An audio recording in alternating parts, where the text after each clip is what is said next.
As the film begins, a man named Kevin emerges from the water after a swim. He looks around, bewildered, and says, "No, this is not my world. My world is somewhere else. Where is it? I know, and I have hope that I will reach my world." With these words, Kevin suddenly vanishes. The scene shifts to Kevin's normal world.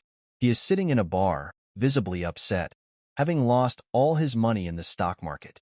As he drowns his sorrows, a girl named Molly approaches and sits next to him. She tries to engage him in conversation, saying, "What happened? You look sad." Kevin responds curtly, "Yes, I am very upset. Please go away." Molly, undeterred by Kevin's dismissal, says, "No, I will sit next to you because I like sad people. Besides, I didn't come here just for you. I made a bet with my friend to fix your mood." Reluctantly, Kevin allows her to stay, and as they talk, he begins to appreciate Molly's company. Their conversations lead to a deep friendship, which eventually blossoms into love. After a while, they get married. Time passes, and Kevin and Molly are happy together, enjoying their life as a couple. However, their happiness is short-lived. One day, while returning home from the office, Kevin is involved in a severe accident when his car collides with a truck. When Kevin regains consciousness, he finds himself on an empty road, completely unscathed. Confused, he looks around and sees no one except an old man. There are no other people or traffic in sight. Kevin, disoriented, asks the old man, "I had an accident.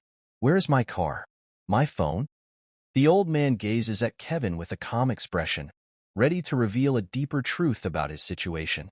"I have to call my wife," Kevin insists, desperate to make contact. The old man replies calmly, "You won't be able to do that, Kevin, because you are in another world. At the time of the accident, I took you out of there and brought you here." The old man then introduces himself, "I am a benefactor. My job is to shift people from one world to another." He gestures for Kevin to follow him to a nearby restaurant. Kevin, still in disbelief, says, "Stop kidding me. I want to go back to my world. Why did you bring me here?" The benefactor responds, "Yes, I brought you into this world so that you can become a shifter like me. Your job will be to bring people from the real world who are sad and angry to this world." Kevin shakes his head in disbelief.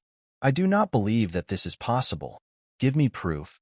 Without a word, the benefactor presses a code on the watch strapped to his wrist. Instantly, the girl sitting nearby vanishes into thin air. Stunned and terrified, Kevin steps back. "What have you done? Where did she go?" The benefactor answers calmly, "She has been shifted back to her world. This is the power you will have as a shifter. You can help those who are lost and despairing, like you once were." Kevin, still reeling from the shock, realizing that his life has irrevocably changed. Kevin, desperate, says to the benefactor, "I don't want to be a shifter. Please send me back to my wife." The benefactor replies firmly, "No. Until you become a shifter, you will stay here." Kevin, resolute in his decision, responds, "I will not bring anyone from the real world here." Kevin begins praying to God for deliverance, hoping for a miracle to return him to his world. The benefactor becomes angry and leaves him. Left alone, Kevin decides to explore this strange world. He discovers that its inhabitants are consumed by anger and frenzy. People avoid speaking to one another, and violence is rampant. Families are almost non-existent. As time passes, Kevin endures 5 harsh years in this desolate place. He learns to survive amidst the chaos, but remains steadfast in his refusal to become a shifter. News continues to circulate about the benefactor's offer to Kevin and his refusal to become a shifter. This story makes Kevin a well-known figure in this world, symbolizing resistance against the benefactor's control. Despite the passage of time and the hardships he faces, Kevin clings to the hope of one day reuniting with his wife. Even as he navigates the brutal reality of this new existence, Kevin continued his quest to find a shifter who could help him return to his wife, but he had not succeeded.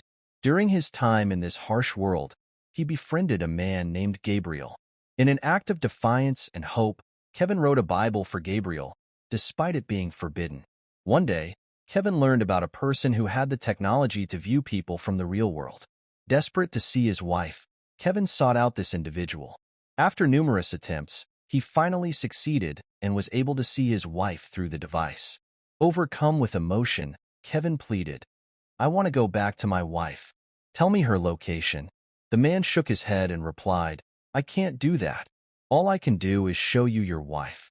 Heartbroken but determined, Kevin left the place. Outside, he found himself amidst a large protest. People were standing up against the oppressive conditions of this world.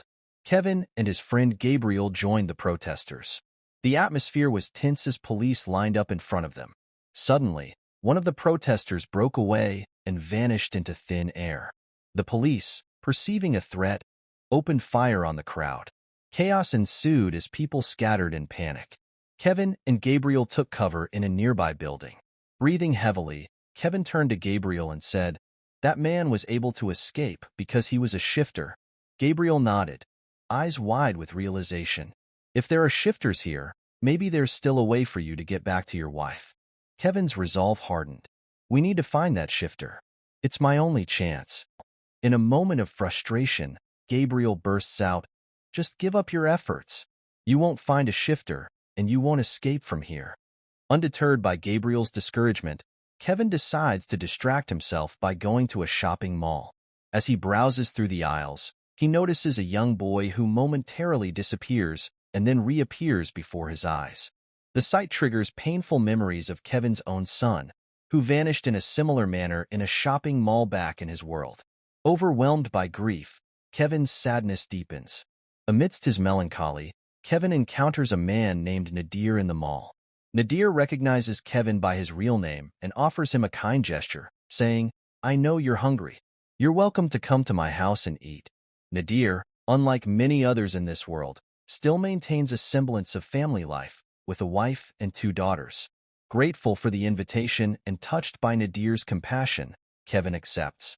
As they make their way to Nadir's home, Kevin finds solace in the company of someone who remembers aspects of his previous life. Nadir acknowledges that Kevin still retains memories of his past, including the Bible and other elements from the world they've forgotten. In Nadir's home, amidst the warmth of family and the aroma of food, Kevin finds a brief respite from the turmoil of his current existence. Despite the challenges he faces, Kevin is reminded that moments of kindness and connection still exist in this world, offering him a glimmer of hope amidst the darkness. As Kevin considers Nadir's offer to teach his daughters what he remembers from his past life, alarms suddenly blare throughout the area. They hurriedly switch on the news and learn that the benefactor, absent from this world for many years, is set to return tomorrow. This revelation reignites Kevin's hope of returning to his world. With renewed determination, Kevin rushes to the man with the technology to locate people in the real world. He desperately asks for Molly's location, but the man explains that Kevin will need a special shifter bracelet to access that information. However, only the benefactor possesses such a bracelet. If Kevin wants to obtain it, he must confront the benefactor directly. In a risky move, Kevin decides to arm himself with a gun borrowed from Gabriel, fully aware of the illegal nature of firearms in this world. Despite the dangers and moral implications, Kevin knows that this may be his only chance to obtain the shifter bracelet and return to his beloved wife. With Gabriel by his side, Kevin prepares himself for the perilous task ahead, driven by his unwavering desire to reunite with Molly and escape from the oppressive grasp of this world's benefactor. As morning dawned, the benefactor made his long-awaited return to this world. The streets were teeming with tight police security, and crowds of people clamored to catch a glimpse of him, revering him as their deity. However, Kevin harbored no such reverence. Determined to confront the benefactor and armed with the gun borrowed from Gabriel, he stealthily made his way to the benefactor's restaurant, evading the police hot on his trail. Just as Kevin prepared to confront the benefactor suddenly vanished upon seeing the gun in Kevin's hand. In the ensuing chaos, the police realized Kevin's intent and opened fire on him from outside the restaurant. Kevin managed to find cover, but the realization dawned on him that he might never be able to reunite with his wife. In his moment of despair, the benefactor appeared before him, his words cutting through the turmoil. "How many years ago I offered you the opportunity to become a shifter, but you did not heed my words," he said. That's why you're filled with regret today. If only you had listened, you would not be crying here. Instead, you could have been at home or become their savior. Kevin's heart sank as he realized the gravity of his decision. Perhaps if he had accepted the benefactor's offer, he could have changed the course of his fate. But now, as he faced the consequences of his actions, he understood that some opportunities, once lost, could never be regained. I don't want to become anyone's savior, Kevin declares firmly. I just want to go home to my wife, Molly. The benefactor's stern gaze falls on Kevin as he questions, "Where did you get the gun from? Did Gabriel give you this?" In an instant, Gabriel is teleported into the room through the benefactor's shifter machine. The benefactor scolds Gabriel for his actions before turning his attention back to Kevin. "What did you think?" the benefactor asks, his voice tinged with reproach. "Did you think I don't know what's going on here?" With those words, he disappears, leaving Kevin and Gabriel in shock. Outside the restaurant, chaos ensues as the police, alerted to Kevin's presence, open fire. A bullet strikes Gabriel, and he falls, succumbing to his injuries. Kevin, filled with grief and fear, hides behind a nearby sofa, managing to escape in the confusion. As he flees, Kevin notices something in Gabriel's hand, the shifter's bracelet. Realization dawns upon him that his friend had kept his true identity as a shifter a secret. With the bracelet in his possession, Kevin now has the means to locate Molly and finally reunite with her. With newfound determination, Kevin sets out on his journey, his heart heavy with the loss of his friend Gabriel, but filled with hope for the chance to be with Molly once again. As Kevin activates Gabriel's device and dials in the codes, he feels the familiar sensation of teleportation enveloping him. When he arrives in the new world, he recognizes it immediately. It's not his own, but he's been here before. Undeterred, he punches in another set of codes, determined to continue his search for Molly. In the next world, Kevin finds himself plummeting into water, mirroring the opening scene of the movie. Despite the familiarity, he knows this isn't his world.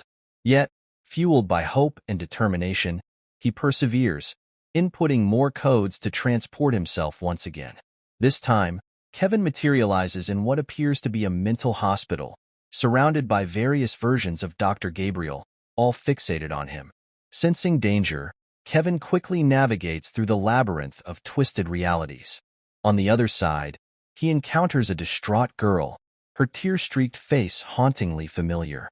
She accuses him, "My life has become insane because of you. Remember? You were the one who asked the benefactor to disappear me. He teleported me, and I'm still here." Kevin is struck by a wave of guilt and realization. He remembers the girl now. She's a victim of his actions, trapped in this fractured reality because of him. As the weight of his choices sinks in, Kevin is consumed by remorse and the desperate need to make things right. Determined to undo the harm he's caused, Kevin resolves to find a way to free the girl and confront the consequences of his decisions. Kevin, reeling from the encounter with Tina and the onslaught of variants of Gabriel, desperately tries to comprehend his situation. As he apologizes to Tina for inadvertently causing her suffering, the variants of Gabriel close in on him, their intentions clear. In a last-ditch effort to escape, Kevin frantically inputs codes into his device, teleporting himself to yet another world. Here, he encounters a second version of himself, bewildered by his sudden appearance. Before Kevin can fully explain, the other man notices the device in Kevin's hand and demands to know its origin. Refusing to relinquish the device, Kevin is resolved to use it to find Molly, no matter the cost. As the other man prepares to take action, Kevin swiftly inputs a sequence of codes, transporting himself back to the world where the benefactor resides. Arriving at Nadir's house, Kevin is greeted by the sight of Nadir injured by police gunfire. Nadir, filled with hope for escape, departs, leaving Kevin to contemplate his own fate. Determined to find Molly, Kevin seeks out the man with the technology to locate her. However, his efforts are thwarted when the police, having tracked him down, arrive at the scene. With time running out and his options dwindling, Kevin faces yet another obstacle in his quest to reunite with his wife. As the police close in on him, Kevin's companion urgently whispers Molly's location code to him. With a surge of determination, Kevin swiftly inputs the code into his device and transports himself to his real world just moments before the police can apprehend him. Meanwhile, Molly, who happens to be in the mall at that moment, is taken aback to see Kevin after so many years. Anger and hurt simmer beneath her surprise as she confronts him, accusing him of abandoning her. However, Kevin quickly reassures her, showing her his wedding ring and earnestly declaring his enduring love and longing for her during their time apart. Torn between her lingering feelings for Kevin and the reality of her current life, Molly delivers a crushing blow, revealing that she is now married. Kevin's heart breaks as he pleads with her not to turn him away, professing his inability to live without her. In a moment of vulnerability, Molly offers Kevin a glimmer of hope, presenting him with a condition. If he truly wants to be with her, he must find their lost child and reunite their family. With tears in his eyes, Kevin solemnly accepts her condition, understanding that this is his chance to make amends and rebuild their shattered lives together. As Kevin finds himself back in his world, he faces the wrath of the benefactor, who is seething with anger. The benefactor confronts Kevin, accusing him of thinking he can escape without consequence for his actions. Kevin remains silent, his demeanor betraying no sign of fear or remorse. The benefactor presents Kevin with two options, both laden with weighty implications.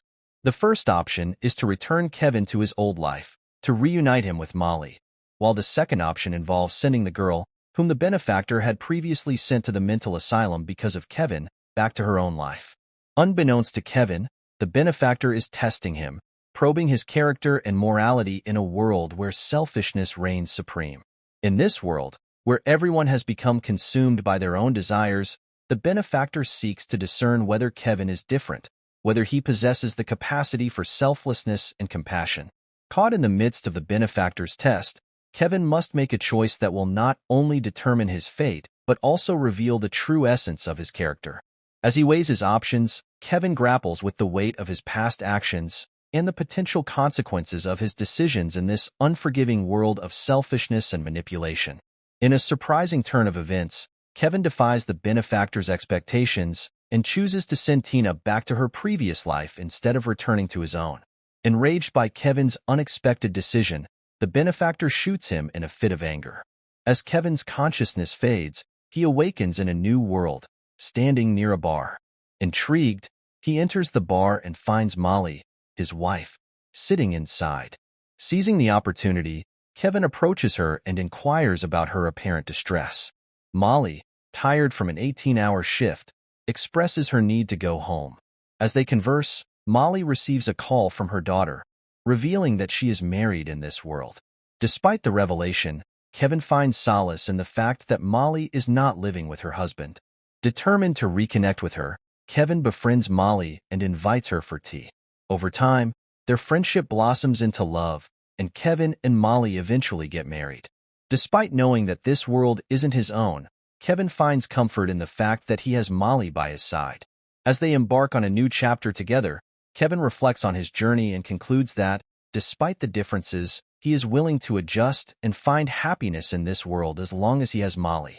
With their love prevailing against all odds, the movie concludes with Kevin and Molly embracing their newfound happiness and starting afresh in a world where they have each other.